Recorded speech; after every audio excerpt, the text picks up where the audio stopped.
இன்று உங்கள் முன்னுக்கு நான் எடுத்துக்கொண்டு வந்திருக்கிற விஷயம் என்னென்று சொன்னால், பாரம்பரியம் மிக்க நீண்ட தொன்மை மிக்க பல தசாப்தங்களை கடந்து வந்து வடக்கு மாகாணத்தின் கல்வி அமையத்தில் மிக பெரும் பங்காற்றி கொண்டு இணைந்து செயல்பட்டு கொண்டிருக்கும் தேசிய வழிக்கல் நிலையம் தொண்டமனாறு இன்று அதன் சுயங்களை இழந்து கல்வி பின்னணியை விட்டு விலத்தி மாணவர் நலன்களை விட்டு விலத்தி வியாபார நோக்கான நிறுவனமாக மாறிக்கொண்டு வருகின்றது. தேசிய வழிக்கல நிலையத்தை நாங்கள் ஆய்வித்து பார்க்கையில் 1968ஆம் ஆண்டு ஆரம்பிக்கப்பட்ட இந்த நிறுவனமானது அந்த காலத்தில் உள்ள கல்வி முறைமைக்கமாக பிராந்திய கல்வி பணிப்பாளர்கள் அவர்களின் ஆளுகைக்குள் உட்படுத்தப்பட்டு அவர்களின் ஆளுகையுடன் இணைந்து இன்று வரையும் கடந்த 2023ஆம் ஆண்டு அக்டோபர் 10ஆம் தேதி வரைக்கும் இயங்கி வந்தது குறிப்பிடத்தக்கது.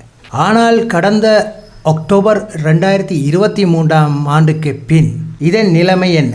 வடக்கு மாகாணத்தை பொறுத்தவரையில் கல்வியே எங்களின் மூலதனம். ஆனால் இன்று அதில் ஊழல்வாதிகளாக காணப்படும் ஓய்வு நிலை கல்வியலாளர்களும் ஒரு சில பல்கலைக்கழகத்தைச் சேர்ந்த விரிவுரையாளர்களும் தனிப்பட்ட வருமானத்தை ஈட்டுவதற்காகவும் தனிப்பட்ட வருமானத்தை பெருக்குவதற்காகவும் தேசிய வழிக்கல நிலையத்தின் நிலையான வைப்புகளில் இருக்கும் பெருந்தொகையான நிதியினை தங்கள் இஷ்டத்திற்கு பயன்படுத்துவதற்குமாக இந்த நிறுவனத்தை மாகாண கல்வி திணைக்களத்தின் ஆளுகையிலிருந்து வெளிப்படுத்தி தனியே இரகசியமாக அதனை இயக்கிக் கொண்டிருக்கின்றார்கள். இதற்கு இன்று மாகாண கல்வி திணைக்களமும் மாகாண கல்வி அமைச்சும் ஆளுநர் செயலகமும் பிரதம செயலாளர் மாவட்ட செயலாளர் ஆகியோர் இதனை ஒரு முடிவுக்கு கொண்டு வர வேண்டிய தேவை இருக்கு.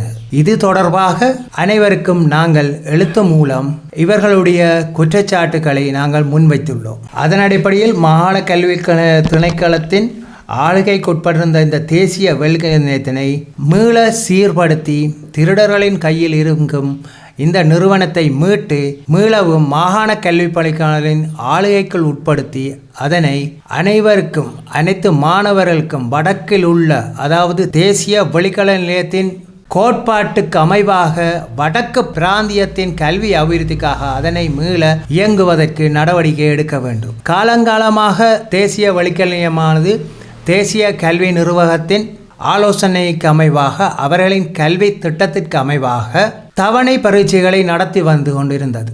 ஆனால் இன்று வடக்கு மாகாணத்தில் அவ்வாறான தவணை பரீட்சைகள் பொது மதிப்பீடுகள் எதுவும் செய்யப்படுவதில்லை.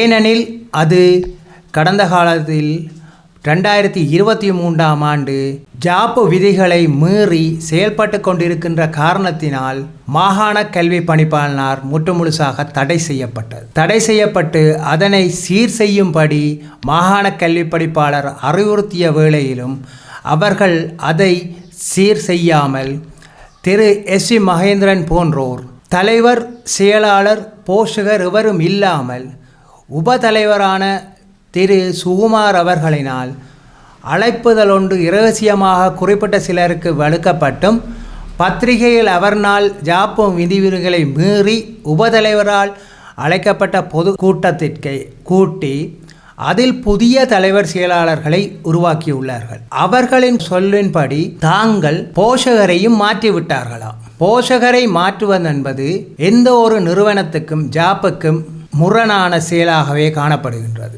ஜாப்பில் கூறப்பட்டுள்ள விடயமானது விதி 4.0 சொல்லுவது என்னவென்றால், பிராந்தியத்தின் கல்வி அதிகாரி ஒருவரே பதவி வழி போஷகராக இருப்பார். மேலும் நிதி கட்டுப்பாட்டாளராகவும் அவரே செயற்படுவார்.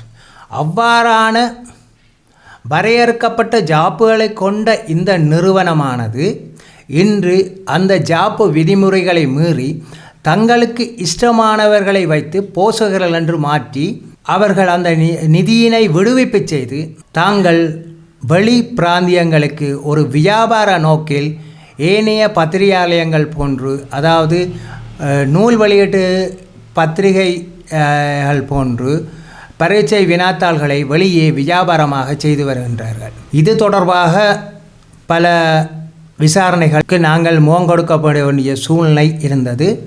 முதலாக தேர்வு வினாத்தாள் தயாரிப்பில் ஏற்பட்ட நிதி மோசடி தொடர்பாக விசாரணைக்காக 2023ஆம் ஆண்டு அக்டோபர் மாதம் அனைவரும் விசாரணைக்கு அந்த நேரம் மாகாண கல்வி பணிப்பாளராக இருந்த திரு ஜான் குயின்டஸ் திருஞானம் அவர்களால் விசாரணைக்கு அழைக்கப்பட்டிருந்தோம்.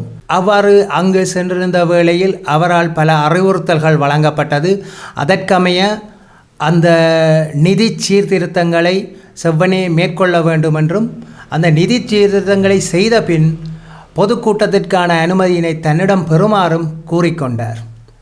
அவ்வாறு கூறிய பின் எந்த ஒரு சீர்திருத்தங்களுக்கும் உடன்படாமல் திரு எஸ் வி மகேந்திரன் அவர்கள் தனக்கு உட்பட்ட தன்னுடன் இணைந்து செயல்படக்கூடிய ஒரு பிரபல பாடசாலையின் ஒரு ஆரம்ப பாடசாலையின் உபாதிபராக அதிபர் தரத்தில் இல்லாத ஒருவரையும் துணைக்கு வைத்துக்கொண்டு ஒரு பல்கலைக்கழக விரிவுரையாளன் தன்னுடன் அவருடன் பணம் பெற்று அவரையும் இணைத்து கொண்டு இன்று ஒரு புதிய நிர்வாக கட்டமைப்பை உருவாக்கி ஜாப்ப விதிமுறைகளை மீறி வங்கியுடன் தொடர்பு கொண்டு அந்த முன்னணி வங்கியிடம் இருந்த எமது கணக்கினையை மாற்றம் செய்து அந்த நிதியை எடுத்து பயன்படுத்தி கொண்டுள்ளார். வங்கி நடைமுறையின்படி முன்னாள் தலைவர் ஒருவருக்கு மாகாண கல்வி பணிப்பாளர் அவர் நிதி கையாளுகையை மேற்கொள்ள முடியாது என்று அனுமதி மறுத்திருந்த வேளை மாகாண கல்வி பணிப்பாளர் கையொப்ப அட்டையை விதந்துரைப்பு செய்திருந்தாலே அவர்களுடைய கையொப்பம் பரிசீலனைக்கு உட்படுத்தப்படும் என்று கூறியிருந்த அதே வங்கி முகாமையாளர் இவர்களின் இரகசிய கூட்டு நடவடிக்கைகளுக்காக இவ்வாறான மாற்றங்களுடன் அந்த நிதியினை அவர்களுக்கு விடுவிப்பு செய்துள்ளார். உதாரணமாக ஒரு வங்கி கணக்கை மாற்றுவதாக நாம் இருந்தால் முன்னாள் தலைவர் செயலாளர் பொருளாளர் ஒப்புதல் அளித்து போஷகர் அனுமதி அளித்து புதிய தலைவர் செயலாளர் பொருளாளரின் கையொப்பங்கள் வங்கி கணக்கில் மாற்றப்பட வேண்டும். ஆனால் இது இவ்வாறு இல்லாமல் இலங்கை வங்கியின் 2ஆம் கிளையில் அந்த கணக்குகள் மாற்றப்பட்டுள்ளது. அந்த கையொப்ப மாதிரி அட்டையை திரு எஸ் வி மகேந்திரன் அவர்கள், அதாவது எமது நிறுவனத்தில் கற்கை நெறி பணிப்பாளராக பணியாற்றும், அதற்கு மாகாண கல்வி பணிப்பாளர் அனுமதி இன்றி கற்கை நெறி பணிப்பாளராக பணியாற்றும் எஸ் வி மகேந்திரன் கையொப்பமிட்டு தலைவர் செயலாளர் பொருளாளரின் கையொப்பத்தை உறுதி செய்துள்ளார். அப்போ மாகாண கல்வி பணிப்பாளர் செய்ய வேண்டிய இப்பணியினை எஸ் வி மகேந்திரன் எடுத்து செய்வதற்கு நாங்கள் அனுமதித்து கொண்டு போகிறோமா? இதற்கு எமது துறைசார் அதிகாரிகள் என்ன மறுமொழி கூறப்போகின்றார்கள்? எவ்வாறு இந்த தேசிய வழிக்கல நிலையத்தை நாங்கள் சீர் செய்ய போகின்றோம்? உதாரணமாக ஆமை பூந்த வீடு விளங்காதென்று சொல்லுவாங்க. அதை மாதிரி முன்னாள் அமைச்சரின் கைப்பொம்மையாக இயங்கி வந்த ஒருவர் பல நிறுவனங்களுக்கு பூந்து, உதாரணமாக வட இலங்கை சங்கீத சபைக்குள் பூந்தார். இன்று அது இருந்த இடம் தெரியாமல் அது தன்னிலை மாறியுள்ளது. அதே போன்று சைவ பரிபாலனை சபைக்குள் சென்றார். அதுவும் இன்று சீரழிந்த நிலையில் காணப்படுகிறது. ஒவ்வொன்றையும் நாங்கள் நிவர்த்தி செய்து நிரப்ப முடியும். அவரே பிறகு பிற்பட்ட காலத்தில் தேசிய வழிக்கலயத்துக்குள் ஊடுருவினார். அதையும் சீரழித்து விட்டு ஊழல் பெருச்சாளிகளை உருவாக்கிவிட்டு சென்று விட்டார். இந்த நிலையில் நீண்ட காலமாகவே எஸ் வி மகேந்திரனால் திட்டமிடப்பட்டு வெளியேற்றப்பட்டவர்கள் திரு நானா அனந்தராஜா, அதாவது வல்வை அனந்தராஜ் என்று சொல்லப்படும் வல்வெட்டித்துறையை வசிப்பிடமாக கொன்றும் உடுப்பட்டி அமெரிக்கன் மிஷன் கல்லூரியின் அதிபராகவும் வடக்கு கிழக்கு மாகாணத்தின் உதவி கல்வி பணிப்பாளராகவும் இருந்து அவரையும் மன உளைச்சலுக்கு ஆளாக்கி அவரையே ஒதுங்க வைத்து இன்று அதே போன்று அல்ஃபோன்ஸ் அவர்கள், திரு அசோகன் அவர்கள் மற்றும் திரு ராஜேந்திரன் என்று கற்கைநெறி பணிப்பாளராக எமது ஆய்வு நிலையமாக சன்னதி கோயிலுக்கு அருகில் தொண்டமனாரில் இயங்கிக் கொண்டிருக்கும் அந்த ஆய்வு நிலையத்தில் கற்கைநெறி பணிப்பாளராக திரு ராஜேந்திரன் அவர்களை கூட அவர் சரியான கணக்கை கேட்கிறார். போலியான கணக்குகளில் ஊடாக செயலமர்வுகளை நடத்த சொல்லி ராஜேந்திரனுக்கு எஸ் வி மகேந்திரன் அறிவுறுத்தியவை வைத்துக்கொண்டு அவர் அவற்றை அதிலிருந்து விலக்கி தான் விலக வைத்து விட்டார். அவர் தன்னுடைய பதவியை தான் இனிமேல் வகிக்க மாட்டேன் என்று கூறி அவரும் சென்று விட்டார். இவ்வாறு பல பேரை தேசிய வழிக்கல நிலையத்திலிருந்து வெளியேற்றிவிட்டு இன்று புதிய கூட்டணியாக இந்த பல கோடி ரூபா மதிப்புள்ள இந்த நிதிகளையும் சொத்துக்களையும் இவர் தனக்கு சார்பான ஓய்வூதியர்களை வைத்துக்கொண்டு இதை இயக்குவதென்பது ஒரு தவறான முன் உதாரணமாகும். அடுத்து வரும் சந்ததியினருக்கு நாங்கள் வழிவிட வேண்டும்.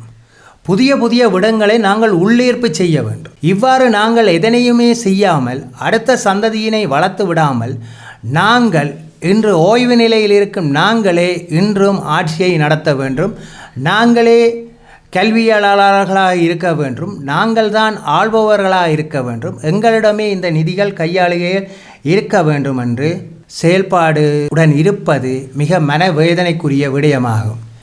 இதனை மிக வேகமாக சீர் செய்ய வேண்டும். உதாரணமாக எமது நிறுவனத்தில் ஒரு நடைமுறை உள்ளது. செயலமர்வுகள் அல்ல விசேட செயற்திட்டங்கள் நடக்கப்படும் பொழுது நிறைவேற்று அதிகாரம் கொண்ட இயக்குனர் சபை உறுப்பினர்கள் அதற்கு ஒரு இணைப்பாளராக இருந்து அதனை முன்னெடுத்து செயல்படுத்த வேண்டும். ஏனையவர்களோட நிறுவனங்களுடன் இணைந்து செயல்பட்டாலும் சரி, நாங்களாக செயலமர்வுகளை நடத்தினாலும் சரி, நாங்கள் அவ்வாறான நடைமுறையை பேணப்பட வேண்டும். கடந்த காலத்தில் வேறு சில நிறுவனமான IMHO போன்ற நிறுவனங்களுடன் சேர்ந்து செய்யப்பட்ட செயலமர்வுகளுக்கு அந்த நிறுவனத்தில் காசு பெறப்பட்டுள்ளது. ஆனால் அதற்குரிய நிதிகள் எமது நிறுவன கணக்கில் வரவு வைக்கப்படவில்லை.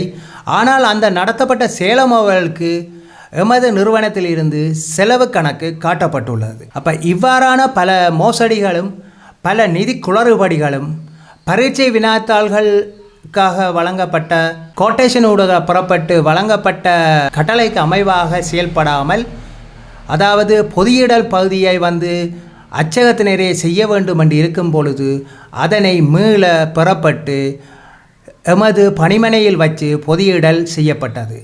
இது தொடர்பாகவும் மாகாண கல்வி பணிப்பாளர் அவர்கள் கேள்வி எழுப்பியிருந்தார். அதாவது இரட்டை பதிவாக அச்சகத்தினருக்கும் பொதியிடலுக்கான பணம் வழங்கப்பட்டுள்ளது. மேலதிக இரட்டை பதிவாக எடுக்கப்பட்ட இந்த பணம் எமது நிதியிலிருந்தும் விடுவிக்கப்பட்டுள்ளது.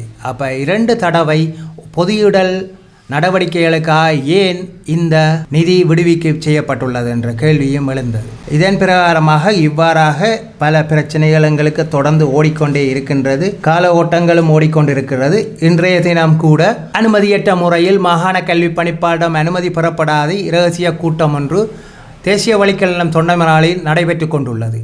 இதற்கூடாக மீளவும் ஒரு குழு தங்களை பலப்படுத்தி கொண்டு இயங்க உள்ளது. தொடர்ந்து இந்த குழு இயங்குவதா இல்லையா, இயங்க விட முடியாது. இதற்குரிய நடவடிக்கைகள், அதாவது 2023 மாகாண கல்வி பணிப்பாளர் விசாரணைக்கு உட்படுத்தப்பட்ட விஷயங்கள், நிதி கையாளுகை, நிதி பிரமாணங்கள் தொடர்பான நடவடிக்கைகள் சீர் செய்யப்பட வேண்டும். அதேபோன்று பொருளாளர், நிதி கையாளுகை செய்யும் பொருளாளராக இருப்பவர் பிணைமுறி ஒப்பந்தம் ஒன்றை செய்ய வேண்டும் என்றும் கடந்த காலத்தில் மாகாண கல்வி பணிப்பாளர் கேட்டிருந்தார். அல்லது அரச சேவைக்குள் உட்பட்டு தனது ஆளுகைக்குள் உள்ளவராக தனக்கு பொறுப்பு கூறக்கூடியவராக பொருளாளர் இருக்கணும். ஆனால் இன்று இருக்கும் பொருளாளர் யார் என்று சொன்னால் அவர் ஒரு ஓய்வு நிலை ஆசிரியர். அதே நேரம் பொருளாளரின் கணக்கு வழக்குகளை பார்ப்பவர் யார் என்றால் அவருடைய மகள் அந்த பணிமனையில் இருந்து அந்த கணக்கு வழக்குகளை பதிவு செய்கின்றார். அவருடன் இணைந்து கற்கைநெறி பணிப்பாளர் அதனை இயக்குகின்றார். அப்போ நிதி கையாளிகளை பொறுத்த மட்டில் குடும்ப உறவினர்களை வைத்து செய்வதென்பதும் ஒரு பொருளாளர் தன்னுடைய நிதியினை தன்னுடைய மகளுக்கூடாக செலவழிப்பதும் கற்கைநெறி பணிப்பாளர் அதை தன் கையில் வைத்துக்கொண்டு இயக்குவதும் மிக தவறான ஒரு முன்னுதாரணமாகும். அதே போன்று அனுமதிக்கப்பட்ட அளவு நிதியை விட மேலதிக நிதிகள் கையில் வைத்திருப்பதும் காசோலைகளை காசாக மாற்றி எடுப்பதும் நிதி பிரமாணத்துக்கு அப்பாற்பட்ட ஒன்று. இவ்வாறான நிதி பிரமாணங்களை மீறிய ஜாப்பு விதிமுறைகளை மீறிய செயற்பாடுகளாலேயே கடந்த 2023 அக்டோபர் மாதம் 23ஆம் நாள் அந்த நேரம் எமது மாகாண கல்வி பணிப்பாளர் இருந்த திரு ஜான் குயின்டஸ் திருஞானம் அவர்களால் நாம் விசாரணைக்கு உட்படுத்தப்பட்டு இன்று வரையும் அதனை சீர் செய்ய சொல்லியும் சீர் செய்யப்படவில்லை. இதனை சீர் செய்வதற்காக கௌரவ ஆளுநர் திரு வேதநாயகம் ஐயா அவர்கள் மற்றும் எமது கல்வி அமைச்சின் செயலாளர் திரு பேட்ரிக் டிரஞ்சன் அவர்கள், மாகாண கல்வி பணிப்பாளர் பிராட்லி ஐயா அவர்கள் மற்றும் பிரதம செயலாளர் திரு இளங்கோவன் ஐயா அவர்கள், ஆசிரியர் தங்க பிரதிநிதிகள் ஒவ்வொருவருக்கும் இது தொடர்பான அங்கத்தவர்களில், அதாவது நிறைவேற்று அதிகாரம் கொண்ட நிறைவேற்று செயற்குழுவின் அங்கத்தவர்களாக இருந்த எம்மால் சீர்படுத்தல் வேண்டிகை ஒன்று அவர்களுக்கு அனுப்பி வைக்கப்பட்டுள்ளது. எனவே இந்த நிறுவனத்தின் நன்மையை முன்னிட்டும் எமது மாணவ சந்ததிகளின் நன்மையை முன்னிட்டும் ஜாப்பின் அடிப்படையிலும் இந்த நிறுவனம் இயங்குவதற்கு எமக்கு முழுமையான ஒத்துழைப்பை வழங்கி இந்த நிறுவனத்தை சீர்படுத்தி முன்னெடுத்து செல்வதற்கு உங்கள் அனைவரின் ஒத்துழைப்பையும் வேண்டி நிற்கின்றோம்.